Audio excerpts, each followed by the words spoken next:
Amis du Petit Atelier, bonjour et bienvenue dans cette vidéo faisant partie de la playlist L'art confronté au pouvoir ou peut-être aussi le pouvoir confronté à l'art. Dans cette vidéo, nous allons faire un focus sur l'art au temps des régimes totalitaires du XXe siècle. Le XXe siècle, en effet, a vu l'émergence de régimes totalitaires, notamment en Allemagne et en Russie. Il s'agit évidemment du national-socialisme et du bolchevisme. C'était un moment très important pour les artistes parce que au XXe siècle, il y a l'émergence d'une nouvelle forme d'art beaucoup plus agressive, beaucoup plus violente et s'exprimant beaucoup dans le domaine de la justice, la vérité et abandonnant un peu ce qui était avant son carcan qui était la beauté. Les artistes au XXe siècle, plus que jamais, vont commencer à dénoncer. Évidemment, en ce qui concerne les régimes totalitaires, cette dénonciation n'est pas de bon goût, elle est même plutôt réprouvée, mal vue, d'autant plus que l'artiste, par essence, a une pensée qui lui est propre, a une vision qui lui est propre, de même que les intellectuels, et que cette vision propre est tout à fait en opposition avec la pensée unique prônée par les totalitarismes.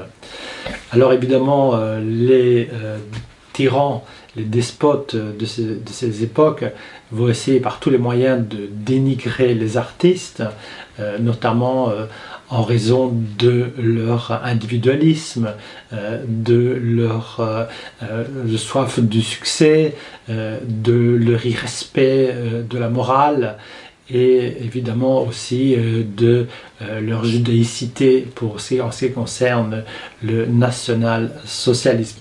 Le cas de l'Allemagne nazie est intéressant parce qu'il arrive dans un moment où l'histoire de l'art est particulièrement riche en Allemagne. En effet, après la Première Guerre mondiale, va fleurir un art extraordinaire qu'on va appeler plus tard l'art expressionniste. C'est un art qu'on retrouve dans la peinture, dans la sculpture, qu'on retrouve aussi beaucoup dans le cinéma. C'est une forme d'extrapolation de l'expression, faisant que celle-ci perd de son réalisme et devient outrée. Cette façon de outrer l'expression va être évidemment dans une déformation de la perspective, dans un renversement de tout ce qui est horizontal, oblique. Les films seront beaucoup plus profonds, noirs, ils seront basés sur des expressions très fortes. On va en tout cas gommer tout ce qui est quotidien, tout ce qui est un peu sentimental, tout ce qui est fade, tout est fort, tout est violent. Les mouvements de foule sont très très forts. C'est en tout cas pour le cinéma, mais aussi pour l'art pictural, parce que dans la peinture, on retrouve ces effets de masse, ces effets de manquement de perspective, etc. Ce qui est intéressant, c'est que outre l'école expressionniste, il y a une autre école qui fait beaucoup de bruit aussi, et c'est l'école d'architecture Bauhaus, qui est fondée par l'architecte Gropius. Et ces deux formes d'art, que sont l'expressionnisme et le Bauhaus, font beaucoup de bruit dans le monde. Il y a un grand intérêt dans l'architecture du Bauhaus, à New York notamment, aux États-Unis, où on considère que cette façon de revoir le bâtiment beaucoup plus à l'horizontale, alors qu'avant on construisait beaucoup plus en hauteur. Évidemment, la technique est favorisée par l'invention du béton aussi, et qui permet d'avoir beaucoup plus grandes ouvertures sur les fenêtres, les portes, etc. en largeur. Tout ça va donner un rayonnement à l'art allemand énorme. Et malheureusement, les nazis considèrent l'art expressionniste et le Bauhaus comme un art fort je vais dire le mot, je n'aime pas l'utiliser, mais fort enjuivé, comme on pourrait dire, pour eux, de leur point de vue, c'est-à-dire dégénérés, mondialistes, etc.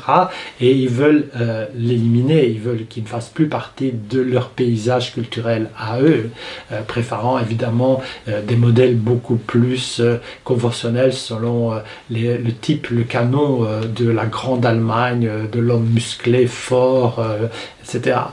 Et il se fera justement un homme qui va proposer à Hitler de dire ce serait dommage de rater l'occasion d'un tel rayonnement de l'Allemagne dans le monde extérieur. Et cet homme, c'est Goebbels, qui était peut-être parmi la clique hitlérienne, peut-être la personne la plus cultivée, disons intellectuelle aussi, avec une très forte sensibilité artistique. Évidemment, ça va être complètement rejeté, évidemment, l'élite hitlérienne étant plutôt réactionnaire, va rejeter l'idée de Goebbels de s'approprier cet art expressionniste. Ce n'est pas plus mal finalement, c'est ce qui fait que l'art expressionniste a peut-être gardé son rayonnement. Le cas du bolchevisme est beaucoup plus compliqué. D'abord, il faut savoir que cette émergence d'artistes modernes, donc à l'époque, ont aidé les bolcheviks à balayer le régime tsariste, qui était lui beaucoup plus conventionnel et beaucoup plus sur la morale et les codes du siècle passé. Et donc les bolcheviks vont prendre ces artistes comme fer de lance en quelque sorte pour montrer qu'ils veulent du nouveau, du neuf, qu'ils veulent une pensée nouvelle au peuple.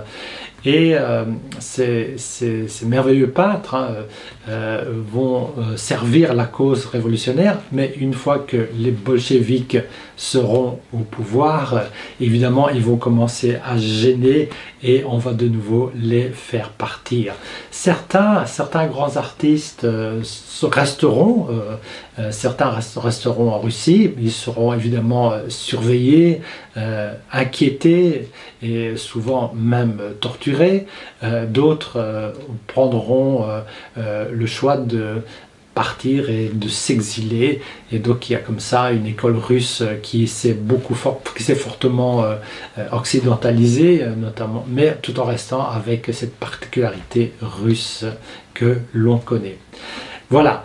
Merci d'avoir suivi cette vidéo et je vous propose une nouvelle vidéo très bientôt. Au revoir, merci.